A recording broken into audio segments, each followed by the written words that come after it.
تشبہ الشیوخ بالشبابی، بوڑھوں کا، شیوخ کا جوانوں سے مشابہت اختیار کرنا۔ یہ حضرت ابن عباس رضی اللہ تعالیٰ عنہ سے ابو داؤد میں حدیث 4212 میں روایت ہے کہ آپ نے فرمایا کہ آخری زمانے میں، یعنی قیامت سے پہلے بھی علامات قیامت میں سے بیان کی گئی کہ آخری زمانے میں کچھ لوگ کبوتر کے سینوں جیسا سیاہ رنگ خضاب لگائیں گے۔ یعنی آپ نے مثال دی کہ جیسے کبوتر کے سینے جو ہے نا وہ سیاہ رنگ کے ہوتے ہیں، بالکل ویسے ڈارک جیٹ بلیک کلر کا خضاب لگائیں گے، اور ایسے لوگوں کے لیے آپ نے فرمایا کہ ایسے لوگ جنت کی خوشبو تک نہیں پا سکیں گے۔ تو گویا ایک تو یہ علامات قیامت میں سے ہے کہ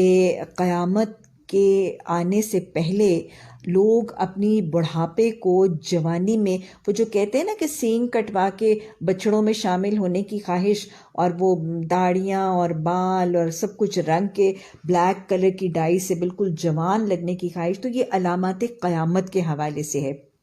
اور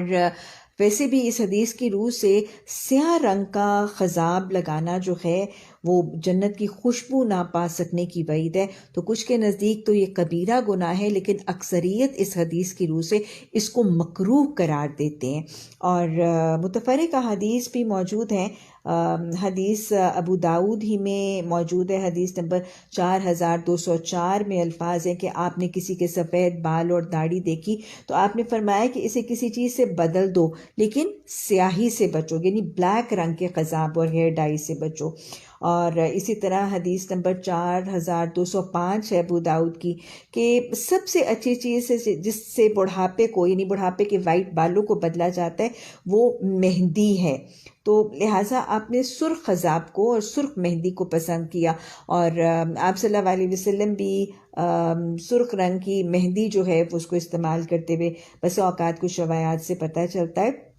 اور حدیث میں تو صحیح حدیث کے الفاظ میں تو صرف یہ نہیں کہ اس سے منع کیا گیا کہ سیاہ رنگ کا خضاب ہے، سفید بالوں کو اکھاڑنے تک سے منع کیا گیا۔ ابو داؤد ہی میں حدیث نمبر 4202 کے الفاظ ہیں، یہ حسن صحیح حدیث ہے کہ آپ نے فرمایا کہ سفید بالوں کو نہ اکھاڑو، کہ جس شخص کو، جس مسلمان کو حالت اسلام میں اس کے بال سفید ہو گئے تو وہ قیامت کے دن اس کے لیے نور کا ذریعہ ہوں گے، اور ہر سفید بال کی جگہ اللہ سبحانہ تعالیٰ اسے ایک نیکی دے گا اور ایک گناہ سے نجات دے گا۔ تو یہ وہ سفید بال ہے نا جو حضرت آدم علیہ السلام کے جب پہلے بال سفید ہوئے تھے تو اس سے پہلے تو کوئی بوڑھا ہوا ہی نہیں تھا، تو جب ان کے بال سفید ہوئے تو انہوں نے اللہ سبحانہ تعالیٰ سے پوچھا کہ الہی یہ کیا ہے؟ تو اللہ سبحانہ تعالیٰ نے فرمایا کہ یہ آدم، یہ تیرا وقار ہے۔ تو حضرت آدم علیہ السلام نے پھر دعا کی تھی کہ الہی میرے وقار میں اضافہ فرما۔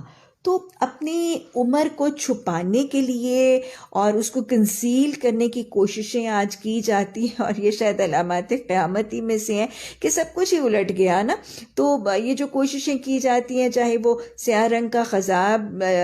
رنگنے سے کی جاتی ہیں، یا فیشیل اپ لفٹس ہیں، اور وہ بوٹاکس ہیں، اور اینٹی رنکلنگ ٹریٹمنٹس کی جاتی ہیں، لیکن یہ میں آپ کو حقیقت بتا دوں کہ عمر چھپانے سے چھپتی نہیں ہے۔ ہزار میک اپس اور ہزار کاسمیٹک ٹریٹمنٹ اور ہزار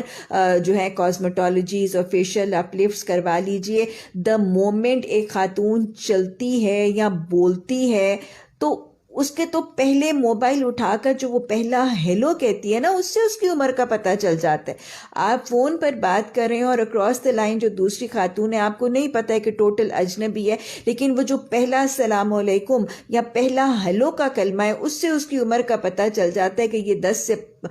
15 سے 25 سال کی ہے، یا 25 سے 35 سال کی ہے، یا 55 سال سے زیادہ کی خاتون ہے، تو پھر عمر تو کسی حال میں نہیں چھپتی۔ تو یہ آرٹیفیشیلٹی اور یہ سب کچھ جو ہے، اور خاص طور پہ اگر کسی اور رنگ کا ہیئر ڈائی لگایا بھی جا سکتا ہے تو سیاہ رنگ کا خضاب لگانا تو اس حدیث کی روح سے ایک تو علامات قیامت میں ہے، اور دوسری بات ہے کہ یہ مکروہ قرار دیا گیا ہے۔